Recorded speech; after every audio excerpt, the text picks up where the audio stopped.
पगारासोबतच PF न देण्याचा speeds मालकांचा कर्मचाऱ्यांवर अतिक्रमणपणा।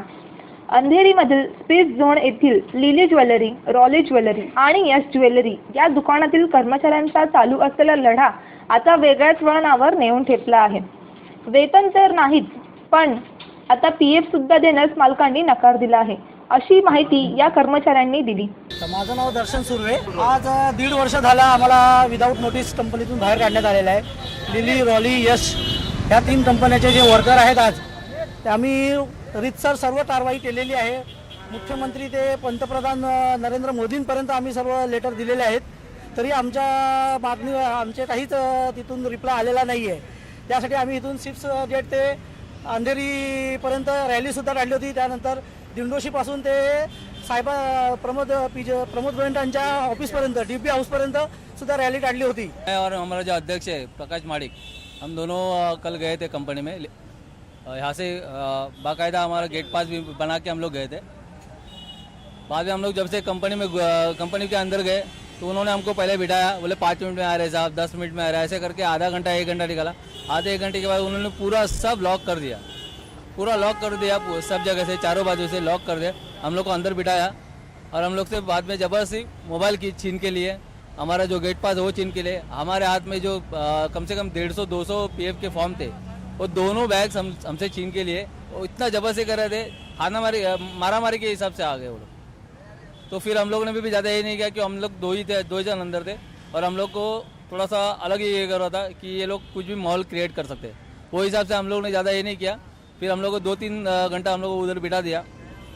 बाद में जाते टाइम हम लोग ज़्यादा ही ये करने लगे, शोर शराबा करने लगे, तभी वो लोग ने हम लोग को 3 घंटे के बाद हम लोग को छोड़ा। और छोड़ने के टाइम भी हम लोग को बोले कि वापस इधर आना मत, ऐसे करके हम लोग को धमकी दे रहे थे वो। उसके बाद में हम लोग डीसी ऑफिस में आए थे, तो डीसी ऑफिस बोला कि हाँ हम लोग को मालूम है, तो हम लोग ने उधर फ़ोन करके बोला, इसलिए तो आपको छोड़ दिया उन लोगों ने। तो इसका मतलब है उनको भी सब मालूम था इसके बारे में। और बाद में हम लोग ये पुलिस स्टेशन में भी गए थे, आरे पुलिस स्टेशन में, तो वहाँ पे हम लोगों का कंप्लेंट लिख के नहीं दिया। वो बोले आप उधर कंपनी बंद था, फिर भी आप उधर गए क्यों, वही हिसाब से हम लोग बोले। राम चव्हाण गेले 18 ते 19 वर्ष तिकडे काम करतोय।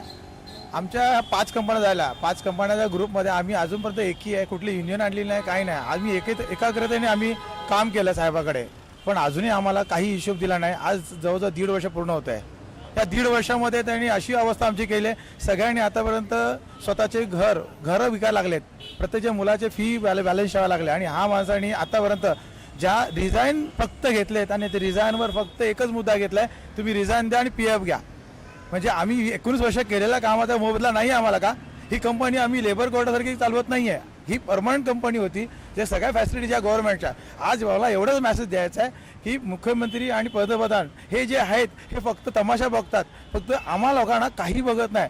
आज तुम्ही एवढं सिंपल गोष्ट विचार करा, जर गव्हर्नमेंटचा स्ट्राईक होऊ द्या, बीएसटीचा स्ट्राईक होऊ द्या, बरोबर दुनिया त्यांच्या मागे मीडिया येईल। आज सगळ्या मीडियाला पण मी मेसेज देतो, फक्त आज ही जी मीडिया आहे हा आमच्या पाठोपाठ आहे, बाकी सगळ्या मीडिया फक्त तमाशा बघतायत, त्यांना कोणालाच माहीत नाही। आज कुठला नेता मेला ना त्याच्याकडे 100 मीडिया जाईल, कुठल्या नेत्याचा बर्थडे असेल तरी 100 जाईल। हा जो प्रमोद गोयंका तुझी घोटाळ्यामध्ये अडकलाय, ह्या सगळ्या गोष्टी आहे, 5 कंपन्या, हा एवढा करोडोनी व्यवहार आहे, कंपनी चालू करू शकतो, आम्हाला देऊ शकत नाही। आज ज्या 5 जणांना आज ते आम्हाला अटक केलं, 3 जणांना अटक केलं होतं, तर कारण रिझन काय? पीएफचे फॉर्म घ्यायचा अधिकार आहे ना, आहे का? आज आमचा पीएफचा हक्क आहे, तो आम्ही घेणारच। हा डीसी कमिशनर हे जे आहेत ते पण त्यांना भेटून आहेत। मला एवढं सांगायचं त्यांना की सेंट्रल गव्हर्नमेंटच्या हातात असलेली जी सेफ झोन ह्या सर्वसामान्य वर्करला बघू शकत नाही। मिल कामगार लोकांकडे आज जी घटना आहे तीच घटना इथे आमच्याकडे करण्यात आलेली आहे, आणि आमच्याकडे जर न्याय भेटत नसेल तर आम्ही अक्षरशः आत्मदहन करू, एवढं आम्ही लिहून देऊ तुम्हाला। लिलीमध्ये होती 5 वर्ष, त्याच्यानंतर 2 वर्ष मी रॉलीमध्ये काम केलं। पण या साहेबांनी आम्हाला एवढं वर्ष सांगितलं तुमची मुलंसुद्धा इथे काम करणार। आज आमची मुलं आम्हाला रस्त्यावर आणले, आमच्या मुलांचं ॲडमिशन नाही होत आहे का? कोण हिशोब नाही दिला, पैसे नाही दिले का? नाही देत आहे। आज आमच्यासाठी आमच्या पीएफच्या पैशासाठी सुद्धा आम्हाला त्यांच्याकडे भीक मागावी लागते का? भीक मागावी लागते। आम्ही आमच्या कष्टाचे पैसे आहेत ना, ते इथे 8-7 वाजेपर्यंत थांबलेलो, ते कामं करून दिलेले त्यांना। हां, आम्ही संडे टू संडे भरलेले आहेत, पूर्ण महिने पूर्ण कंपनीला दिलेले आहे। तिकडे लहान मुलं घरी ठेवून कामं केलेले तिकडे। मग आज आमचा हिशोब द्यायला का असे करतात, मागे पुढे करतात आहेत? जे काय ते आमचा हिशोब द्या ना, आम्ही परत नाही तुमच्याकडे काय मागायला येणार इकडे। आमचा हिशोब द्यायला पाहिजे ना। आता किती जण मुलांचे शिक्षणाचं सोडून गावाला गेलेले आहेत, त्यांचं भवितव्य कोण बघणार? साहेब बघणार त्यांचं भवितव्य? आज मुलं सगळं घरात बसलात आहेत शाळा सोडून, त्यांचं कोण बघणार? आज आम्ही रस्त्यावर आहेत, उद्या मुलं पण रस्त्यावर यायला पाहिजे. मुलं काय करणार आमची? आज मुलांनी पण रस्त्यावर मागितले पाहिजे इथे की बाबा तुम्ही पण कामं करा. आज आम्ही कामं करतो, आमच्या मुलांनी पण कामं करायला पाहिजे का? त्यांचं भवितव्य हेच करायचं. आम्ही साहेबांनी सांगितलं तुमची मुलं पण इथे जॉब करणार. आज आम्हाला जॉब नाही, आमची मुलं शिक्षक नाही आहेत, तर उद्या काही कामं करणार मुलं आमची? आमच्या मुलांना काय उद्या भवितव्य आहे की नाही आमच्या मुलांचा? की असं सगळं राहायचं आम्ही लोकांनी? साहेबांना एवढेच आमचं आहे की आमचा हिशोब द्या. काल आमची माणसं गेली PFचे आमचे फॉर्म घेऊन, त्यांना सुद्धा पकडून ठेवला. का म्हणून पकडून ठेवलं? त्यांनी काय केलं? त्यांनी फक्त हक्कच मागितला ना, थोडी काय एक्स्ट्रा मागितलं त्यांनी. आमचा जो हक्क आहे तोच आम्ही मागतो, बाकी साहेबांकडे काही एक्स्ट्रा मागत नाहीये. आमचं एवढं एकच आहे की आमचा हिशोब द्या बस, आम्हाला काही नकोय तुमच्याकडनं. यावेळेला कर्मचाऱ्यांचा उद्रेक अगदी आत्मदहन करण्याच्या प्रयत्नांपर्यंत दिसून आला.